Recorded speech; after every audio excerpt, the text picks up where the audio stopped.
எல்லோருக்கும் வணக்கம். இன்னைக்கு அனிதா புஷ்பவனம் யூடியூப் சேனலில் உங்களை எல்லாம் சந்திக்கிறதுல ரொம்ப ரொம்ப மகிழ்ச்சி.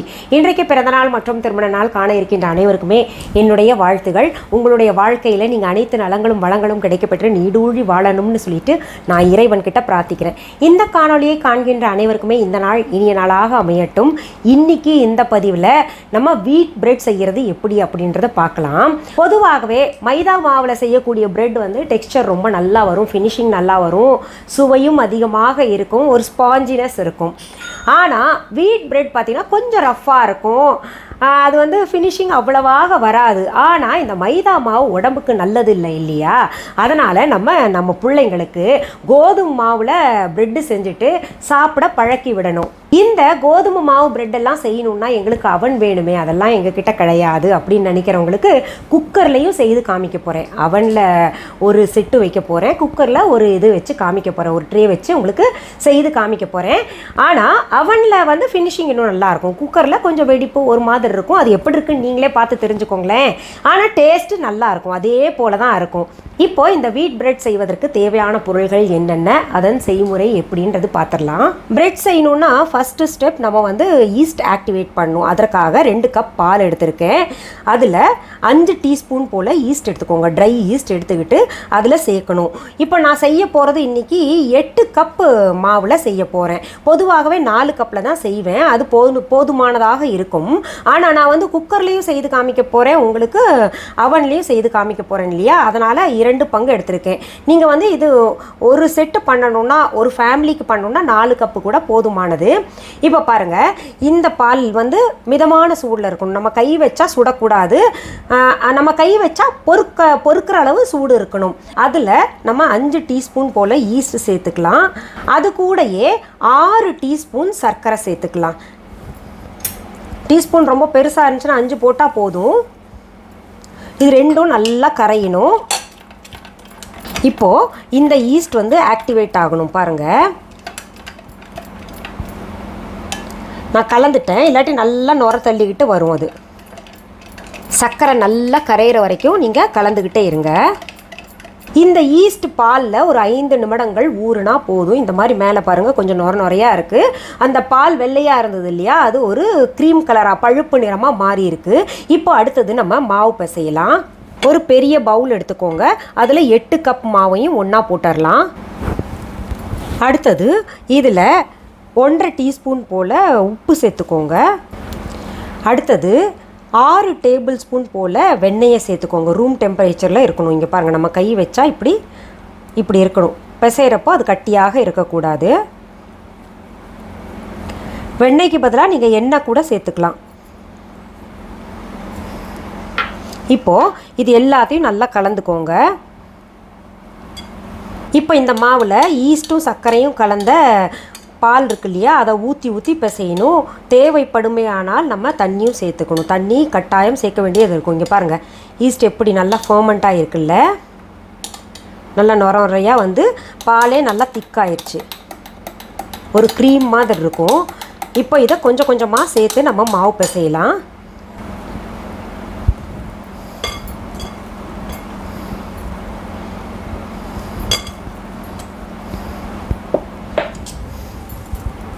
அந்த ஜாரையே கழுவி கொஞ்சம் தண்ணியும் சேர்த்துக்கிட்டேன். சப்பாத்தி மாவு பிசைகிறது போல் நம்ம பிசைஞ்சுக்கிட்டே இருக்கணும். ஆனால் ஓரளவுக்கு மேலே நம்ம பவுலில் சரியாக பிசைய முடியாது, அதில் இருக்கக்கூடிய ஏரெல்லாம் எடுக்கணும். அதனால் நான் டேபிள் டாப்புக்கு மாற்றிக்கிறேன். இப்போது நமக்கு கையில் ஒட்டுது இல்லையா, கொஞ்சம் லேசாக எண்ணெய் பூசிட்டு கையில் நம்ம இப்போ பிசையலாம். மாவு காயாமல் இருக்கணும், அதுவும் பார்த்துக்கணும். அதனால் கொஞ்சம் எண்ணெய் பூசிட்டு நம்ம பிசையலாம்.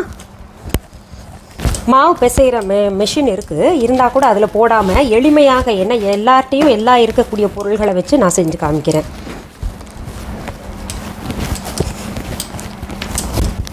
உள்ள எந்த பபிள்ஸும் இருக்கக்கூடாது, அதனால் நல்லா இழுத்து பிசைஞ்சிடணும்.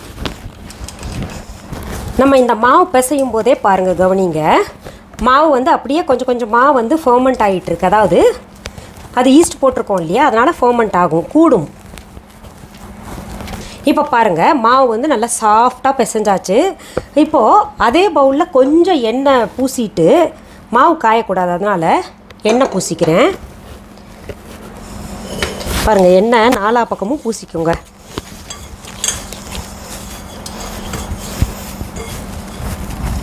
அப்புறம் இந்த பிசைஞ்ச மாவை இதுக்குள்ளே போட்டுருங்க. மேலேயும் லேசாக எண்ணெய் தடவிக்கலாம்.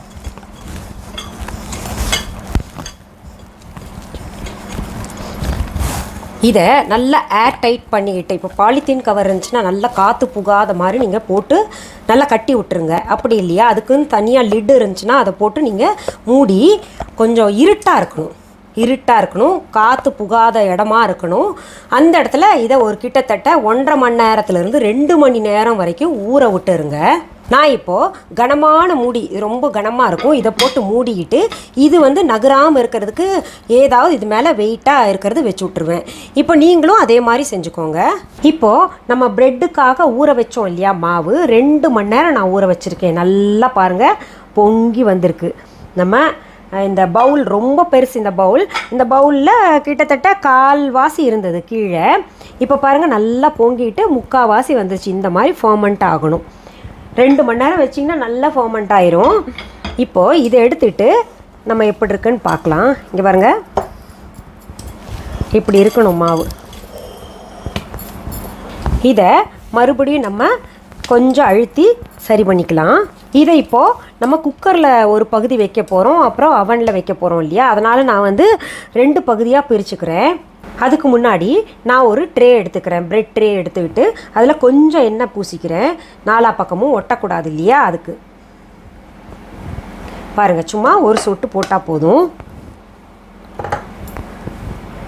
நான் இதில் பூசினது சமையல் எண்ணெய் தான். வெண்ணெய் பூசலாம், நெய் பூசலாம், சமையல் எண்ணெய் பூசலாம்.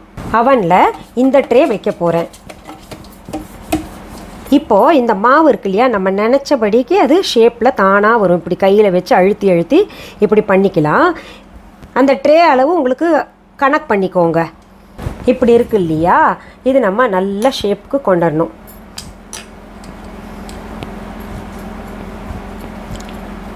அது நம்ம எப்படி வேணால் அட்ஜஸ்ட் பண்ணிக்கலாம் அந்த ட்ரேயில் வைக்கிறதுக்கு. இதை சீல் பண்ணிடுங்க, இப்படி அழுத்தி சீல் பண்ணிக்கலாம். அப்புறம் நம்ம சரி பண்ணிக்கலாம். இதை லேசாக இங்கே மடித்து விட்டுக்கோங்க.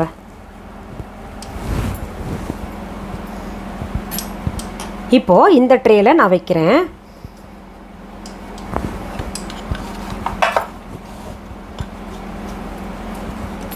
இப்படி இந்த ட்ரேயில் கைகளால் அட்ஜஸ்ட் பண்ணிவிட்டு நான் வச்சுட்டேன். இதில் ஒரு சொட்டு எண்ணெய் போட்டு அது காயாமல் இருக்கணும் மாவு. அதனால் மறுபடியும் நம்ம இது ஊற வைக்க போகிறோம், ஃபர்மெண்ட்டாக விட போகிறோம். ஒரு சொட்டு எண்ணெய் போட்டு இப்படி நல்லா பூசிக்கோங்க.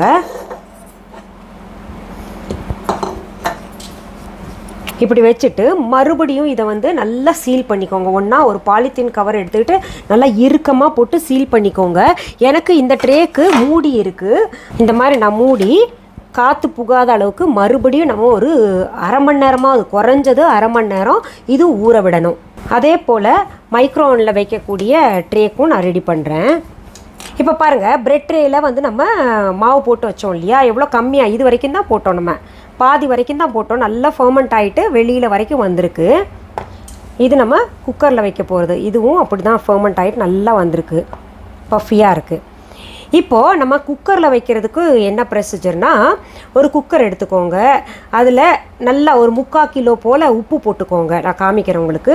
அதை வந்து ஒரு ப்ரீ ஹீட் பண்ணணும். நம்ம எப்படி அவனை ப்ரீ ஹீட் பண்ணுவோமோ, ஒரு 15 நிமிடங்கள் அவனாக இருந்தால் 175 ஆர் 180 டிகிரி செல்சியஸில் நம்ம ப்ரீ ஹீட் பண்ணிக்கணும். அதுக்கப்புறம் இதை தூக்கி வச்சுட்டு 25 நிமிஷம் நமக்கு ப்ரெட்டு, குறைந்தபட்சம் நான் சொல்கிறேன், உங்களுக்கு பார்த்தாலே தெரியும், அந்த கலர் காமிச்சு கொடுத்துரும் ஆயிடுச்சா இல்லையான்னு. 20 to 25 மினிட்ஸ் வந்து நம்ம அவனில் வைக்கணும். இது அதே போல் குக்கர்லேயும் அதே மாதிரி தான் வைக்கணும். நம்ம குக்கரை வந்து ஒரு 15 நிமிடங்கள் உப்பு போட்டு நல்லா சூடு பண்ண வச்சிடணும். நான் இப்போ உங்களுக்கு அது காமிக்கிறேன். நான் போய் இது அவனில் வச்சுட்டு வந்துடுறேன். ப்ரீ ஹீட் பண்ண வச்சுட்டேன், இது அவனில் வைக்கிறேன். இப்போ குக்கர் ப்ராசஸ் உங்களுக்கு காமிக்கிறேன். இங்கே பாருங்கள், ஒரு குக்கர் எடுத்துட்டேன், நல்லா ஆழமாக இருக்கணும். அதில் நான் இப்போ 3/4 கிலோ போல், கிட்டத்தட்ட 1 கிலோ போலவே நான் உப்பு போட்டிருக்கேன். இது அடிக்கடி இந்த உப்பை பயன்படுத்துகிற காரணத்தினால இப்போ யூஸ் பண்ணிவிட்டு திரும்ப ஒரு டப்பாவில் போட்டு வச்சுப்பேன், ஆற விட்டுட்டு. மறுபடியும் ஏதாவது செய்யணுன்னா பிஸ்கட்டோ இல்லை கேக் ஏதாவது செய்யணுன்னா நான் திரும்ப இந்த உப்பு பயன்படுத்திப்பேன். ஏன்னா உங்களுக்கு இப்போது சாதாரணமாக இருக்கிறவங்களுக்கு அவன் இல்லாதவங்களுக்கு செய்து காமிக்கணும் இல்லையா, அதனால் இந்த உப்பு ஒரு டப்பாவில் எப்போவுமே கொட்டி வச்சுப்பேன், ரீயூஸ் பண்ணிக்கலாம் நம்ம. இப்போது இந்த மாதிரி உப்பு கொட்டி வச்சுக்கோங்க. இது ஒரு 10 to 15 நிமிடங்கள் வந்து சூடாகணும். நம்ம எப்படி ப்ரீ ஹீட் பண்ணுறோமோ அவனில் அது போல் இது சூடு பண்ணிக்கோங்க. இப்போ பாருங்கள், குக்கரில் இருக்கிற உப்பு நல்லா சூடாயிடுச்சு. அதில் ஒரு பாத்திரத்தை இப்படி கவுத்து விட்டுக்கோங்க. அதுக்கு மேலே இப்போ ஸ்டாண்ட் இருந்துச்சுன்னா குக்கர் ஸ்டாண்ட் நீங்கள் வச்சுக்கோங்க. அதுக்கு மேலே நான் இப்போது இந்த பிரெட் ட்ரே இருக்கு இல்லையா, அது வைக்க போகிறேன். இப்படி வச்சு நம்ம குக்கரில் கேஸ் கட்டும் இருக்கக்கூடாது, விசிலும் இருக்கக்கூடாது. அது ரெண்டையும் எடுத்துகிட்டு இப்போ மூடி விட்டுடலாம். கிட்டத்தட்ட இது ஒரு 20லிருந்து 25 நிமிடங்கள் இருக்கணும். நடுவில் நீங்கள் திறந்து பார்க்கணும், அது எப்படி இருக்குது, தீஞ்சு போச்சா என்ன அப்படின்னு பார்க்கணுன்னா கூட 1 முறை 2 முறை பார்த்துக்கலாம். இப்படி குக்கர் மூடி வச்சுருங்க. இது நமக்கு ஒரு மீடியம் ஃப்ளேமில் வைக்கணும். ரொம்ப லோவாகவும் இருக்கக்கூடாது, ஹையாகவும் இருக்கக்கூடாது. அந்த சூடு வந்து சரியாக மெயின்டைன் பண்ணுற மாதிரி இருக்கணும். இப்போ நம்ம அவனில் வச்சோம் இல்லையா ப்ரெட்டு, பாருங்கள் ரொம்ப பிரமாதமான ஃபினிஷிங்கில் வந்திருக்கு. கொஞ்சம் ஆறணும், அதுக்கப்புறம் தான் வெளியில் எடுக்கணும். அது மேலே இப்போ நம்ம பட்டர் பூசிக்கலாம். ப்ரெட்டு மேலே நல்லா ப்ரௌனாக இருக்குமே, இது ஏன் இப்படி கலர் கம்மின்னிங்கன்னா வீட் ப்ரெட் இவ்வளோ தான் மேக்ஸிமம் உங்களுக்கு கலர் கிடைக்கும். நீங்கள் கடைகள்லேயும் போய் பாருங்கள், வீட் ப்ரெட் இப்படி தான் இருக்கும். இது சரியாக பேக் ஆகிருக்குமா அப்படின்னு கேட்டிங்கன்னா சரியாக பேக் ஆகிருக்கும். கிட்டத்தட்ட ரெண்டுக்குமே ஒரு 30லிருந்து 35 நிமிடங்கள் எடுத்திருக்கு. இப்போது குக்கரில் இருக்கிறது எப்படி இருக்குதுன்னு பார்ப்போம். இதை அப்படியே வச்சிடலாம், அடுத்தது அது பார்க்கலாம். இங்கே பாருங்கள், குக்கரில் வச்சது கூட சரியான கலர் வந்திருக்கு. அப்போது நம்ம குக்கர்லேயும் செய்யலாம் அப்படின்றது ஒரு மனசுக்கு ஆறுதலாக இருக்கும் இல்லையா, அவன் இல்லாதவங்களுக்கெல்லாம். இப்போது இது மேலேயும் நம்ம என்ன பண்ணலாம், பட்டர் பூசிக்கலாம். இது கொஞ்சம் லாங் ப்ராசஸ் தான் இந்த ப்ரெட்டு பண்ணுறதெல்லாம். நம்ம வந்து அது டைம் செட் பண்ணிவிட்டு கரெக்டாக செஞ்சோன்னா செஞ்சிடலாம், சுலபமாக செஞ்சிடலாம், ஒரு பேர்டனாக நினைக்காம. பாருங்கள், அஃப்கோர்ஸ் இன்னும் சொல்லணுன்னா நமக்கு அவனை காட்டிலும் இந்த குக்கரில் வச்சுருக்கிறது நல்லா ப்ரௌனாக வந்திருக்குல்ல. அதனால் நீங்கள் இனிமேல் நம்மக்கிட்ட அவன் இல்லையே அப்படின்னு கவலைப்படாமல் குக்கரில் கூட ப்ரெட்டு செஞ்சு சாப்பிடலாம்.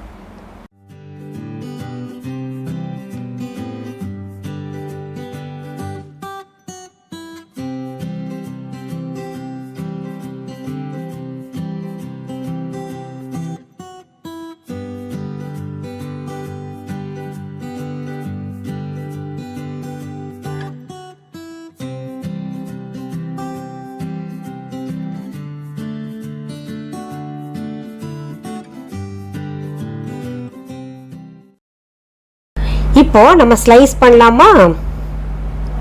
நல்லா ஆற விட்டு பண்ணோன்னா உடையாமல் வரும். இது கோதுமை ப்ரெட்டுன்றனால கொஞ்சம் உடையறக்கு வாய்ப்பு இருக்குது, பார்த்து நிதானமாக வெட்டணும். இது மைதா மாவுன்னா அதுக்கு மாய்ஸ்சர் கூட, அதனால் சீக்கிரத்தில் வெட்டிடலாம். அது பார்த்திங்கன்னா எலாஸ்டிசிட்டி கூட இல்லையா, அதனால் சீக்கிரத்தில் வெட்டிடலாம். இது வெட்டும்போது நல்லா ஆற விட்டுட்டு ஜாக்கிரதையாக வெட்டணும். இதில் கூடுதலாக இன்னொன்று காமிக்கிறேன். கொஞ்சம் மாவு மீந்துருச்சுன்னு சொல்லிட்டு இன்னொரு ட்ரேயில் நான் வந்து 2 உருண்டைகளாக பிடிச்சி வச்சேன். பாருங்கள், பன் ரொம்ப பிரமாதமான ஃபினிஷிங். பாருங்கள், கீழே இப்படி இருக்குது, மேலே பன் ரொம்ப ஸ்பாஞ்சியாக இருக்குது. பாருங்கள்,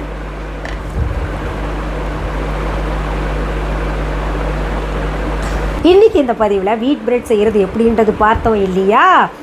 இதெல்லாம் தெரிஞ்சு வச்சுக்கோங்க. அதாவது நமக்கு தெரியலன்னு சொல்கிறத காட்டிலும் கர்வமாக பெருமையாக எனக்கும் தெரியுமாக்கும் அப்படின்னு சொல்கிறதுல ஒரு சந்தோஷம் இருக்குது இல்லையா. அதனால் கொஞ்சம் லாங் ப்ராசஸ் தான். அதனால் நீங்கள் சலிப்பு தட்டாமல் இது செய்து சாப்பிடுங்க. நம்ம ஃப்ரெஷ்ஷாக செஞ்சு சாப்பிட்றோம். இன்னொன்று இது கோதுமை மாவு. இதில் இன்னொரு விஷயத்தையும் சொல்லிடுறேன், மைதா மாவில் செஞ்சிங்கன்னா ஃபினிஷிங் இன்னும் ரொம்ப நல்லா வரும். அதுவும் பார்த்திங்கன்னா இதே ப்ராசஸ் தான், இதே போல் தான் பண்ணணும். இப்போ பார்த்திங்கல்ல, உங்களுக்கு பன் காமிச்சேன்ல, இது வந்து உங்களுக்கு சொல்லவே இல்லை நான், சும்மா மாவு மீந்துதே என்ன பண்ணுறதுன்னு சொல்லிட்டு அப்படியே வச்சு விட்டேன் ட்ரேயில். பாருங்கள், இதே ப்ராசஸ் தான், இதே மாவில் தான் பன் செஞ்சேன். நீங்கள் மைதா மாவில் செஞ்சு சாப்பிடணுன்னா கூட இதே மாதிரி தான். ஏன் நமக்கு நல்ல சாய்ஸ் இருக்கும்போது ஏன் மைதா மாவை தேர்ந்தெடுக்கணும் இல்லையா. எப்பொழுதாவது சாப்பிடலாம். என்னென்னா இது கொஞ்சம் வெட்டும்போது மட்டும் கொஞ்சம் பார்த்து வெட்டணும், ஆறுன உடனே வெட்டணும், அவ்வளோதான். இப்போது வீட் பிரெட் செய்யணுன்னா எப்படின்னு செஞ்சு காமிச்சிங்க. குக்கரில் ட்ரே வச்சிங்க, அதில் மாவு வச்சு மூடினீங்க. இப்போ பன் செய்யணுன்னா எப்படி செய்யணும் அப்படின்னு கேட்டிங்கன்னா, அதே போல் ட்ரே இல்லைன்னா ஒரு தட்டு எடுத்துக்கோங்க. அதில் உருண்டைகள் மாவு உருண்டைகளாக வச்சுட்டு இதே போல் தான், இதே நேரம் தான், எல்லா ப்ரொசீஜரும் இதே மாதிரி தான். சரி, இப்போது இது ஈஸ்டெல்லாம் எங்களுக்கு கிடைக்க மாட்டேங்குது அப்படின்னு நினைக்கிறவங்க நம்ம viha.online ட்ரை ஈஸ்ட் இருக்குது, பேக்கிங் சோடா சேர்த்துருக்கேன் நான் இப்போது, அப்புறம் சமையல் சோடா இருக்குது, மைதா மாவு இருக்குது, வன்னிலா எசன்ஸ் இருக்குது, பட்டர்ஸ்காட்ச் எசன்ஸ் எல்லாம் இருக்குது, நிறைய பேக்கரி ஐட்டம்ஸ் எல்லாம் கூட, அதாவது பேக்டு ஐட்டம்ஸ் நீங்கள் செய்யணுன்னா அதற்கான பொருள்கள் எல்லாம் நம்ம viha.online இப்போ கிடைக்கும். அதாவது இந்த காணொலியை பார்த்த பின்னாடி உங்களுக்கு பேக்கரி ஐட்டம்ஸ் ஏதாவது தேவைப்பட்டால் நம்ம viha.online இந்த விஹாஸ் நியூ ப்ராடக்ட்ஸ்லையும் போய் பார்க்கலாம். கிராசரிஸ், மளிகை பொருள்கள் அப்படின்ற தலைப்புக்கு கீழே கூட நீங்கள் போய் பார்க்கலாம். சரி, இன்றைக்கி இந்த பதிவில் நம்ம வீட் பிரெட் செய்கிறது எப்படி, உங்களுக்கு கூடுதலாக பன் செய்கிறது எப்படின்னு கூட பார்த்தோம் இல்லையா? மீண்டும் அடுத்த பதிவில் வேறு ஒரு நல்ல தலைப்போடு உங்களெல்லாம் சீக்கிரத்தில் சந்திக்கிறேன். அது வரைக்கும் நன்றி, வணக்கம். அன்பான வாடிக்கையாளர்களே, உங்கள் விஹா ஸ்டோரில் பூஜை பொருட்கள், சிலைகள், ராசிக்கற்கள், வாஸ்து பொருட்கள், விதைகள், பாரம்பரிய அரிசி வகைகள், சிறுதானியங்கள், ஆர்கானிக் பொருட்கள், மூலிகை எண்ணெய், மளிகை பொருட்கள், மரச்செக்கு எண்ணெய், மரப்பொருட்கள், வெள்ளி ஆபரணங்கள், கிஃப்ட் ஆர்டிகல்ஸ், காட்டன் மற்றும் பட்டு புடவைகள், காட்டன் சுடிதார்கள், பட்டு பாவாடை, குழந்தைகளுக்கான விளையாட்டு பொருட்கள், ஹை குவாலிட்டி இமிடேஷன் நகைகள், வீட்டு உபயோக பொருட்கள், ஜூட் பேக்ஸ், ஹேண்ட்மேட் சோப்ஸ், அழகு சாதன பொருட்கள், சிறுதானிய பிஸ்கெட்டுகள், ஹோம் அப்ளையன்சஸ், இன்னும் பற்பல பொருட்கள் விற்பனைக்குள்ளது. விஹா ப்ராடக்ட்களை நீங்கள் வாங்க விரும்பினால் அது எங்களுடைய viha.online வெப்சைட் மற்றும் சென்னை ராஜா அண்ணாமலைபுரத்தில் உள்ள எங்கள் விஹா ஸ்டோரில் மட்டுமே கிடைக்கும் என்பதை தெரிவித்துக் கொள்கிறோம். வேறு எந்த ஆன்லைன் வெப்சைட்களிலும் விஹா ப்ராடக்ட்கள் விற்பனைக்கு கிடையாது என்பதை நீங்கள் கவனத்தில் கொள்ள வேண்டும். எங்கள் விஹா ஸ்டோரின் விலாசத்தை கண்டறிய கூகுள் மேப்ஸில் விஹா ஸ்டோர் என்று டைப் செய்தால் வழியை கண்டறியலாம். www.viha.online வெப்சைட்டிலும் விஹா ஸ்டோரின் அட்ரஸ் உள்ளது.